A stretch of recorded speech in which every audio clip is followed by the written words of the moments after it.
आदाब दोस्तों, मैं हूं एम ए वाजिद। आप देख रहे हैं पैगाम टीवी। प्राइम टाइम में आज हम बात करेंगे मुदीर खुशबू का सफ़र और शहर के मशहूर व मारूफ शायर सलाउद्दीन नैयर की।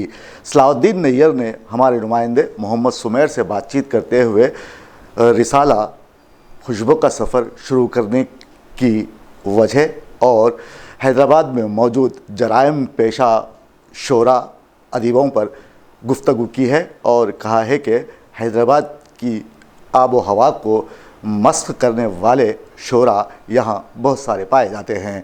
अब ये सच्चाई उन्होंने किस तरह आम फहम अल्फाज में बयान की और उनका निशाना कौन कौन से शायर रहे, आइए देखते हैं हमारे नुमाइंदे मोहम्मद सुमेर की एक ख़ास रिपोर्ट। दोस्तों, मेरा नाम है मोहम्मद सुमेर और आप देख रहे हैं पैगाम टीवी।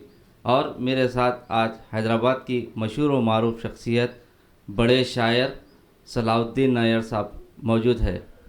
अस्सलाम वालेकुम नायर साहब। जी वालेकुम सलाम, फरमाइए।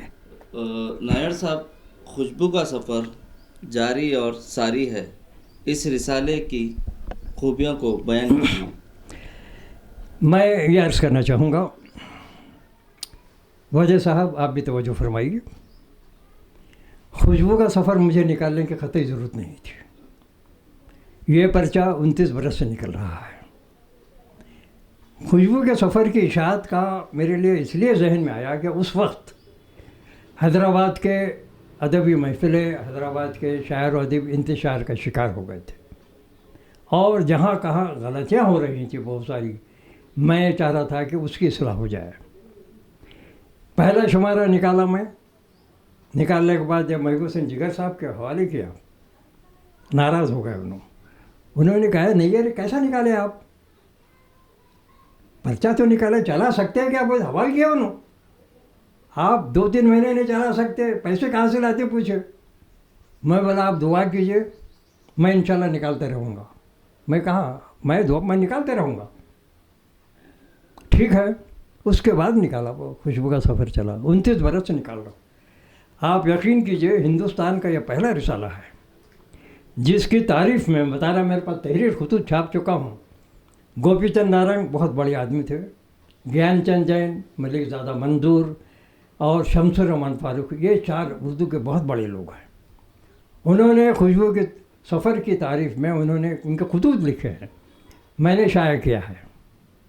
ये बाहर के लोग बहुत पसंद किए खुशबू, लेकिन यहाँ अंदर के लोग जो हमारे पास हैं, शहर के शायर व अदीब, तकरीबन उसमें अदबी जराइम पेशा और उर्दू के स्मगलर किस्म के लोग थे।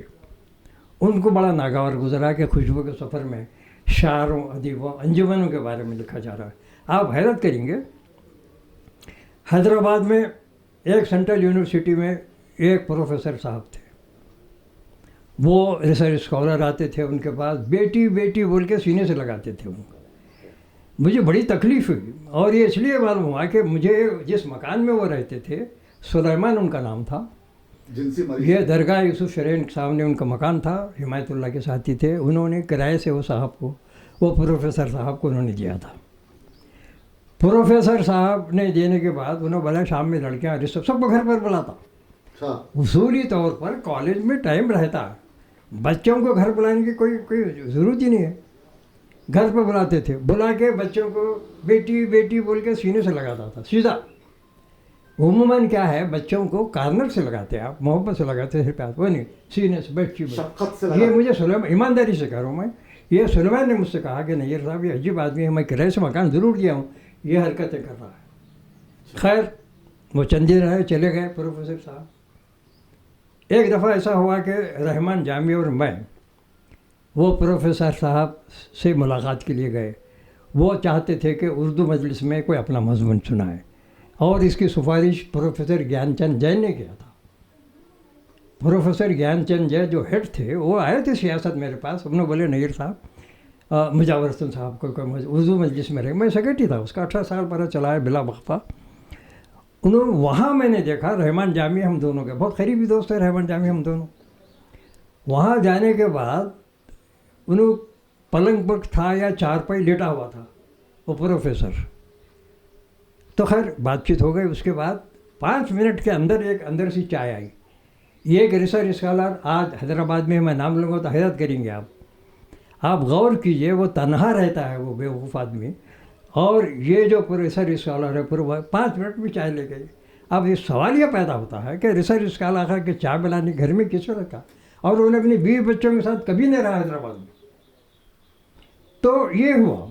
اب اس کے بعد ایسے واقعات بہت سارے میرے ذہن میں آ گئے، معلومات حاصل ہو گئے، اور شاعر و ادیبوں کے خلاف جب لکھنا شروع کرے لوگ، بہت سارے میرے خلاف بہت لکھا۔ تو نیئر صاحب، آپ کے تعلق سے آپ جو لکھتے ہیں، سچ لکھتے ہیں، تو لوگ آپ سے خفا کیوں ہوتے ہیں؟ سچائی دیکھنے کے بعد اور سمجھنے کے بعد آپ سے جلتے بھی ہیں، اور محفلوں میں آپ کا ذکر بھی کرتے ہیں اور کہتے ہیں کہ نیئر صاحب جو ہے سنا ایسا لکھ دیتے ویسا لکھ دیتے، ایسا کیوں ہوتا ہے؟ اب آپ دیکھیے، ہمارے پاس، میں معافی چاہتا ہوں، پچھلے دور کے جو 20-25 سال پہلے کے شاعر ادیب تھے وہ معیاری لوگ تھے۔ آج بہت سارے شاعر ادیب بالکل سڑکوں کے شاعر ہیں۔ ایسے لوگ ہی اعتراض کرتے ہیں۔ آپ یہ بتائیے، اگر میں کسی پروفیسر کے بارے میں ایسا لکھتا ہوں یا کسی شاعر ادیب کے شاعری پر لکھ دیتا ہوں کہ وہ اس قسم کی شاعری کرتا ہے جو نہیں کرنا چاہیے، تو اس میں اعتراض کی بات کیا ہے؟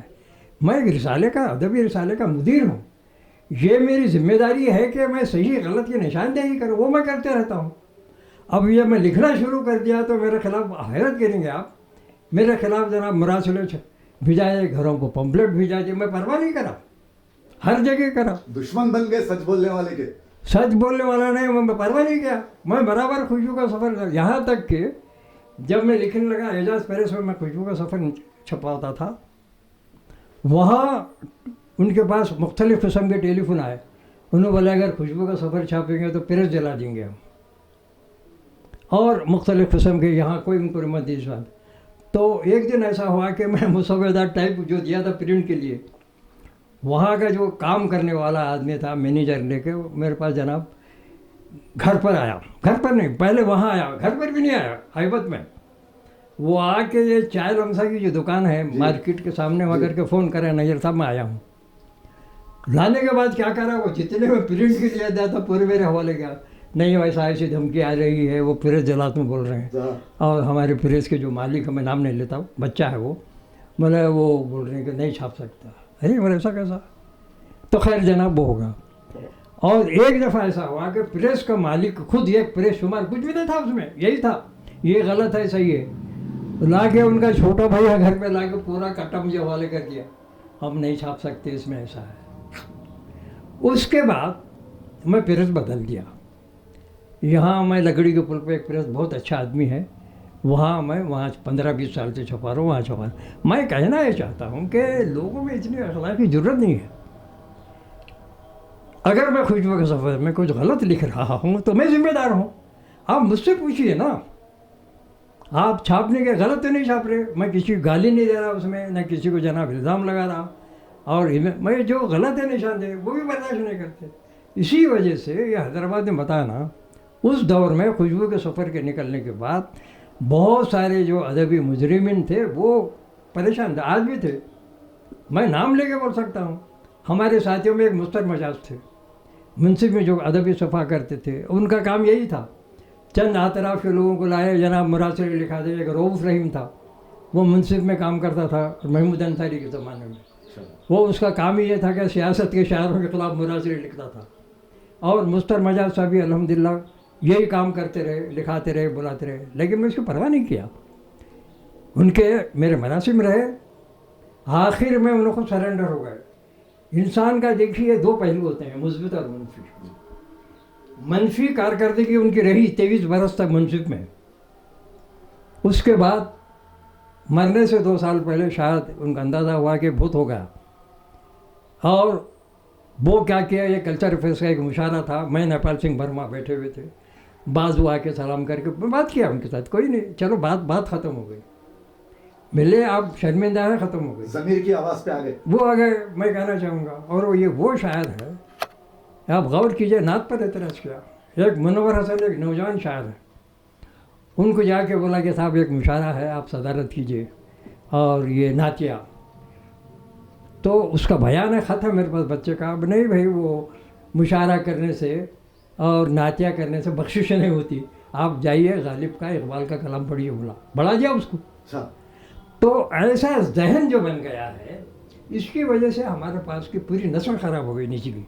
और उनके साथी जो आसपास बच्चे रहते थे कम उम्र शायद, वो उनका असर कबूल करे, उन्हें नुकसान पहुंचाया। मुस्तर बजाज ने मुनसिफ में रहकर नुकसान पहुंचाया। सही। और मैं एक महफिल सुनाता हूँ मैं आपको, मौलश में ऐवान उर्दू में मुशारा हुआ। इन लोगों से अलग सलग रही, बता रहा हूँ मैं आपको तरीक़ेकार। प्रोफेसर मगनी तबस्सुम साहब विदाई के मोहतमद थे, उन्होंने ऐलान किया अली अहमद जलील साहब सदारत करेंगे। पहले ऐलान नहीं हुआ था, ये पूरे जदीदी पे 10-12 जमा हुए, पूरे जदीदी है, समझ रहे ना आप। वो गयास मतीन फलां फलां सुने आप, यूसुफ नाजिम क्या है वो आज़मी फलां सब जमा।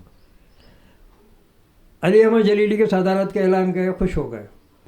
और मोहतमद मुशारा सलाहुद्दीन नहर बोले, परेशान हो गए। उसके बाद मैं देखा, क्योंकि डेस्क पर था ना मैं, एक एक शायर करके उठते 7-8 शायर पूरे गायब हो गए। अब इनकी मुतमदी में कैसे पढ़ना?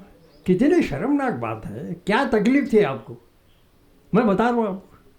तो ये ऐसा हमारे पास के आप जो बात बता रहे ना, उसका यही है।